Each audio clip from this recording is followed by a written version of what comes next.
If you're just joining us, we have just heard from NTSB board member Robert Sumwalt. He's talking about what the NTSB is doing right now to investigate this train derailment in Philadelphia. We got some news here. I want to share what he had to say. First of all, what we found out definitively here, that train was moving at a speed of 106 miles per hour at the time the brakes were applied in that tight left-hand turn that this train could not navigate. 7 passenger cars, 1 engine car, 238 people aboard, and a crew of 5. Now, we also found out they have not yet talked to the engineer who was aboard and who has also refused to talk to the police there. What else do we learn here? I think this is critical. Positive train control. This is a way that speeding of this sort can be stopped. It's a system designed to enforce the speed limit. It wasn't on this part of the track. It did not exist. In fact, Sumwalt said had it been there, it could have stopped the crash. So that's important news to have. I want to bring in 2 people here, 2 former NTSB investigators, Alan Diehl and Russell Quimby, for reaction here. And first to Mr. Quimby, Russell, to you. So now we know speed limit was 50 miles per hour on that corner. The train took it at 106. What do you make of that? It shouldn't have happened. How so? Well, in 2002, Amtrak installed an advanced civil speed enforcement system, ACS, and which is a form of positive train control, one of which functions is to protect against overspeed. And they said that this area was not that's right, not covered by this system. And so that looks to me like we've got a train control issue involving human performance and system safety issues. So what specifically would you be asking questions about tonight, and who would you want to talk to? Well, I'd want to talk to Amtrak. And back in March 22nd of 2012, they sent out a news release which said that by the end of 2012 that Amtrak will have installed PTC on the rest of their positive train control, of which this ACES system is a part, on their northeast corridor.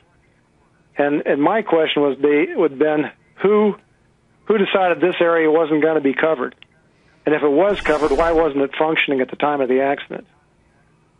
It's an open question at this point. We absolutely do not know the answer to that.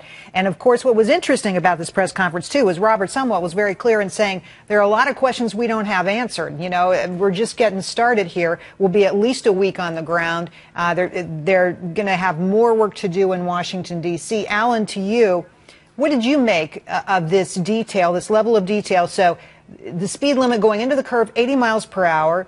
The train was going 106 when the emergency brakes were applied, and then the last reference, 102 miles per hour. What do you make of that, Alan? Well, it seems like somehow the engineer didn't realize how fast this train was going.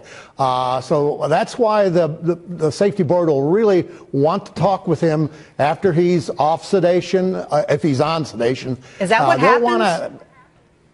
Oh, yeah. Normally, we don't interview operators, whether they're pilots or engineers, while they're heavily sedated. They need to be able to answer effectively.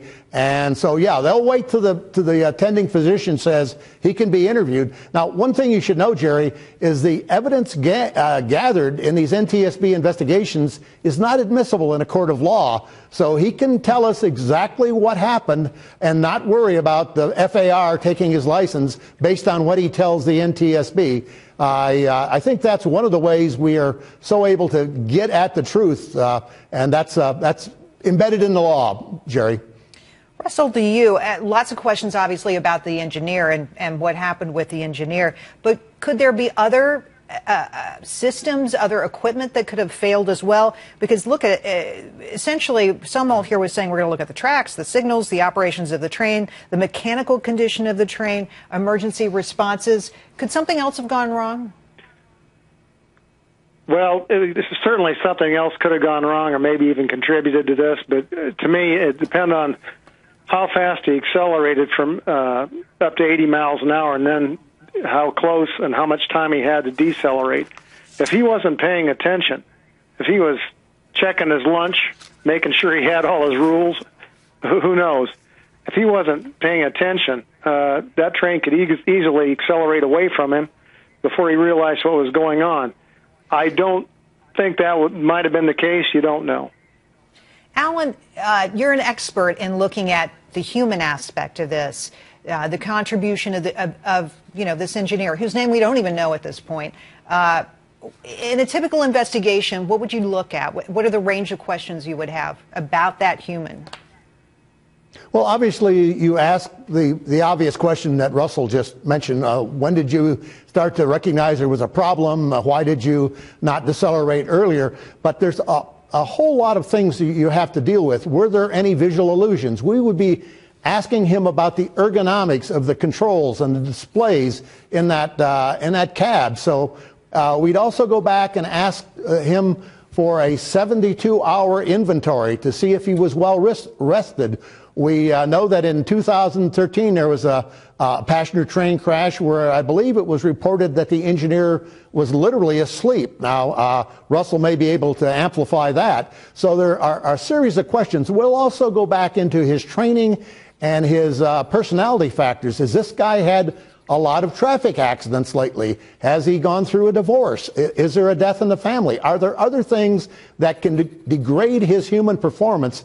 And all that will the NTSB will try to gather in the next days and weeks to better assess his ability to handle the situation. Of course, obviously, they're going to look at the automatic controls and the warnings and so on. All right, Alan, Russell, sit tight. We're going to come back to you on the other side of the break.